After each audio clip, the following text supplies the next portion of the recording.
Tüm zamanların en baba filmi. Neden baba? Ta 1972'de gösterime girmiş bir film neden hala sinema severlerin gözdesi? İzleyici neden seviyor? Sinemacılar neden bu filmi bir şaheser olarak görüyor?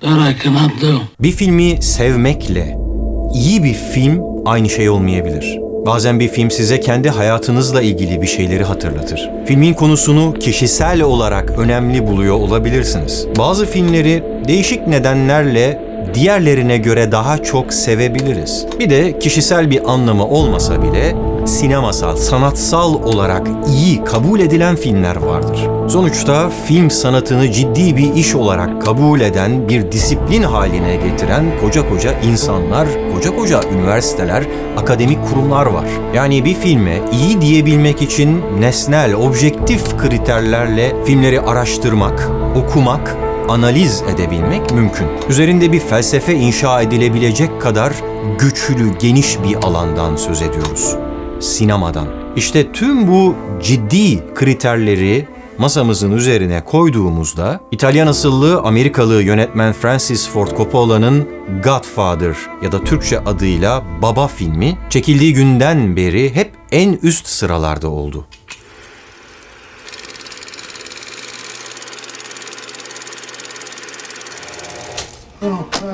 Okay. Michael, come. Godfather? The Godfather is the I Ching. Good. The Godfather is the sum of all wisdom. Give this to Clemenza. The Godfather is the answer to any question. Godfather bir suç filmi. Karşımızda organize suçlar dahilinde işlenebilecek her türlü suçu organize bir şekilde işleyen bir aile var. Bir suç hariç. Drugs is dirty business. Filmin geçtiği yıllara bir bakacak olursak iki tür suçluyla karşılaşıyoruz. Bir tarafta kendi düzenini kurmuş köklü suç aileleri var. Diğer tarafta da yeni nesil suçlular. İşte bu genç ve hırslı yeni nesil suçlular köklü ve büyük bir aileyi, Corleone ailesini kendi yanlarına çekmek istiyorlar. I need a man who has powerful friends. Çünkü o tek suçu işlerken Corleone ailesinin gücüne, politik nüfuzuna ihtiyaçları var. Karşılarındaki en büyük engel ailenin onurlu ve karizmatik reisi Vito Corleone. Namı diğer Godfather. Ailenin çevresinde doğan hemen her bebeğin vaftiz babası olduğu için herkes ona baba, Godfather diyor. Kolay mı öyle? Baba, yeni bir suç keşfettim, çok karlı. Hepimiz aşırı zengin olacağız ama insanları zehirlememiz gerekiyor deyip Godfather'ı kolayca ikna edivermek. Tahmin edebileceğiniz gibi Godfather'ın bulaşmak istemediği o tek iş uyuşturucu işi. Kimilerine göre tüm zamanların en başarılı aktörlerinden biri olan Marlon Brando canlandırıyor baba Vito Corleone'yi.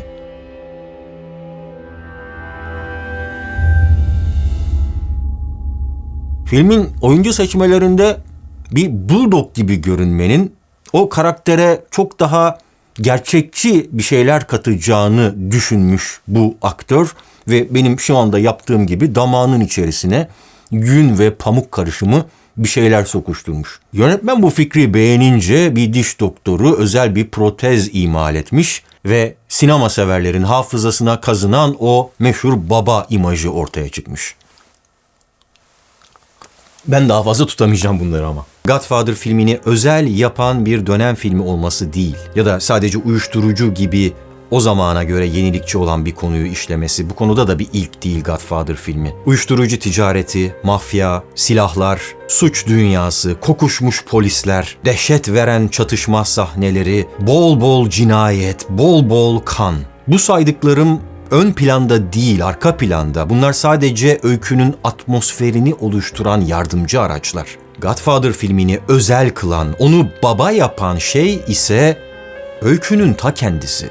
Aradan yarım yüzyıldan daha fazla bir süre geçmesine rağmen izleyenlerin hala kendisinden bir şeyler bulabilmesinin sırrı bu.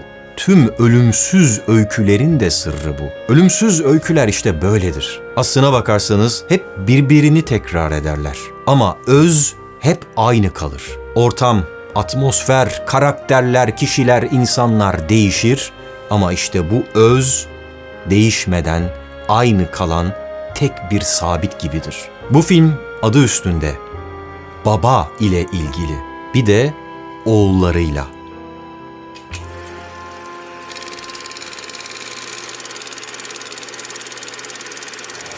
Babalar ve oğulları arasındaki bu ilişki, kutsal kitaplarda dahil pek çok sayıda ölümsüz öykünün ilham kaynağı, özü olmuştur. Shakespeare'den tutun Dostoyevski'ye kadar nice usta yazar babalar ve oğulları arasındaki ilişki hakkında pek çok şey yazmışlar. Söz gelimi Shakespeare. Onun yazdıklarında oğulların babaları hakkında kafaları biraz karışıktır. Yani o bu ilişkideki karmaşık duygu durumlarını ele almayı sever. Tıpkı Hamlet'te olduğu gibi.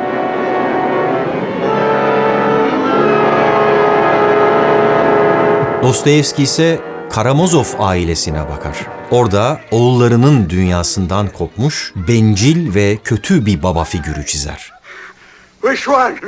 Yaşlı ayyaş Fyodor'un 3 oğlu vardır. Dmitri, Ivan Everything becomes lawful. ve Alyosha. Is Dmitri here? Why should he come here? He's desperate. Yazarın gözdesi Alyosha'dır hiç kuşkusuz. Dostoyevski'nin bu anıtsal romanı kendi yaşadığı dönemin Rus toplumundan sert ve gerçekçi bir kesitten başka bir şey değil. O yüzden Karamazov kardeşlerde yaklaşmakta olan Bolşevik devriminin izlerini görebilmek bile mümkündür. Ama tıpkı Godfather Baba filminde olduğu gibi burada da o olaylar arka planda atmosferi oluşturmak için vardır. Asıl olan babalar ve oğulları arasındaki insanca dramdır. Shakespeare'le tiyatro, daha sonra Dostoyevski ile romanlar ve ardından elbette sinemada babalar ve oğulları arasındaki bu ilişkiden etkilenmeden duramamıştır. I taught you to think for yourselves. That's what I taught you. Çöküşün hikayesi Legends of the Fall ya da Türkçe'de gösterildiği şekliyle İhtiras Rüzgarları. Bu kez güçlü bir baba ve onun 3 oğlu. Oğullarını kendi öğrendiği, kendi bildiği şekliyle sert bir şekilde yetiştirmek isteyen bir babayla kendi yolunu, kendi kaderini çizmek isteyen 3 oğlun hikayesi elbette bir yerlerde kesişir. Yani aslında çelişir, çatışırlar. İşte böyle bir durumda dramatik sonuçların ortaya çıkması kadar tanıdık bir şey yoktur. Çünkü belki de bizzat kendi ailemizde ya da çevremizde buna benzeyen durumlara her daim tanık oluruz.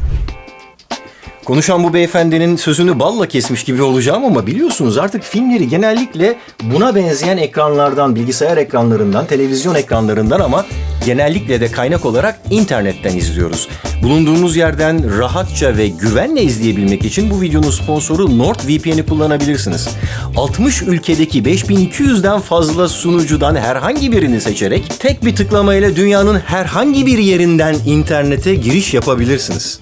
VPN, Virtual Private Network, sanal özel ağ demek. Dolayısıyla bir VPN kullandığınızda size özel, güvenli bir bağlantıyla internete girerek dolaşmaya başlıyorsunuz. Bu sayede dizi ve film servislerinin kataloglarında çok daha fazla sayıda içeriğe ulaşıyorsunuz ve bunları görüntü donmaları, takılmaları vesaireleri olmaksızın hızlıca izlemeye başlayabiliyorsunuz. Bu kanalın izleyicilerine özel olarak hemen şimdi nordvpn.com/Barış Özcan adresine girerseniz 30 gün ücretsiz deneme yapabileceğiniz gibi eğer 2 yıllık planı seçerseniz 1 ay ekstra ve özel indirimler fırsatını da yakalayabilirsiniz. Şimdi konuşan o beyefendiye geri dönelim. Bu kez tarihten bir örnek. You have missed the war. Father, congratulations.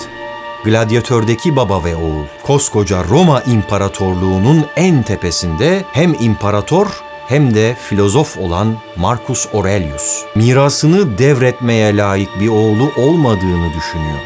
Mirası, tarihin gördüğü en büyük devletlerden biri. Nasıl? Dramatik, öyle değil mi? Bu söz konusu olan miras koskoca Roma İmparatorluğu değil de basit bir işporta tezgahı bile olsa durumlar hep birbirine benzer.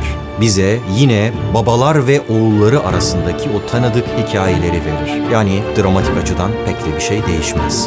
Take my arm. I think it is time. Gladyatör'deki baba oğlundan umudunu kesmiş olabilir. Ne var ki bazen güçlü babalar problemli oğulları uğruna sahip oldukları her şeyi kaybetmeyi bile göze alabilir. En sevdiği dostu, oğlu gibi bildiği bir insanı bile hasta ruhlu oğlu için silip atan bir babadır mesela. John Rooney. I wasn't. You think I'd give up my son? He was betraying you. I know. Ekranlardan çok daha yeni başka bir örnek. Bu kez dev bir medya imparatorluğunun başındaki güçlü bir babayı görüyoruz. Logan Roy. Hikayemiz yine benzer. Farklı dünyalarda yaşayan evlatlar. Oyunu kendi kurallarıyla oynayarak kocaman bir imparatorluk kurmuş, sert ve acımasız bir baba. Bir insan düşünün, dişi ve tırnaklarıyla bir yerlere gelebilmiş, hayattaki her şeyini bu şekilde kazanmış ve sonra da servet sahibi olmuş ve yaşlanmış. Belki bir zamanlar bezini değiştirdiği oğlu kalkıp karşısına geçmiş, dünya değişti. Sen eskidin, kuralların artık geçersiz diyerek ahkam kesiyor.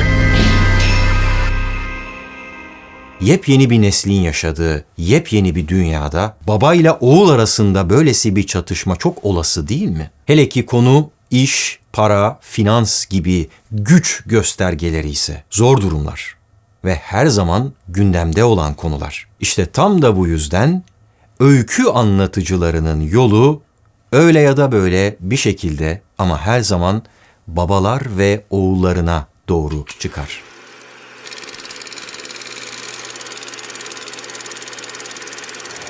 Baba 2 filminde hayatına daha ayrıntılı bir bakış atma şansı bulduğumuz Vito Corleone, daha küçük bir çocukken babasını kaybetmiştir. Canının kurtarılması için Sicilya'dan Amerika'ya kaçırılır.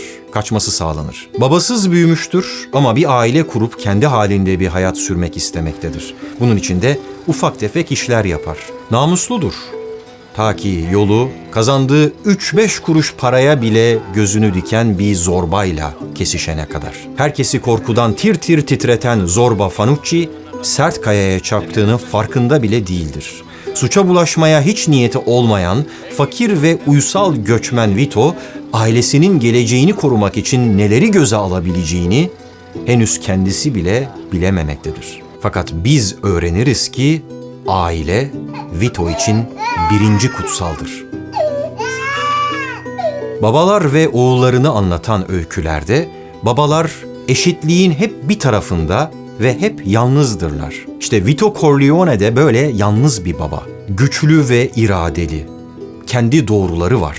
Eşitliğin diğer tarafındaysa tabii ki oğulları. Godfather filmi işte bu eşitlikteki dengelere tanıklık etmemizi istiyor. Eşitliğin oğullar kısmında 3 kişiyi görüyoruz. Büyük oğlan Sonny, serseri, kabadayı, öfkesine hakim olamayan, aile kavramını hiçe sayıp eşini her fırsatta aldatan, babanın alternatifi olmaya çok uzak. Zaten o yüzden film boyunca yaptığı hatalara tanıklık edip duruyoruz. Artı, yaşlı babası silahlı saldırıya uğradığında babasını savunmayı düşünemeyen, ambulans çağırıp yaralı babasını kurtarmaya çalışmayan, bunun yerine kaldırıma oturup ağlamayı tercih eden, zayıf karakterli ve şehvet düşkünü ortanca oğlan Fredo. Yine Baba 2 filminde işte bu zayıf karakteri nedeniyle tüm aileyi tehlikeye attığına tanık oluyoruz Fredo'nun. Artı yasa dışı işlere istemeye mecburen bulaşmış bir babanın bari bu ufak oğlan avukat olsun diyerek hayaller beslediği ufaklık. Babasının isteklerini hiçe sayıp askere yazılıp cephede savaşacak kadar gözü kara. Adeta karizmatik babasıyla didişmek ister gibi ablasının düğününe İtalyan olmayan bir kızı bununla evleneceğim diye getirip aile fotoğrafına sokan inatçı. Başına buyruk bir küçük oğlan Michael. Eşittir ya da eşit midir? Baba. Bu denkleme nereden bakarsanız bakın ama babanın tarafından bakmayın.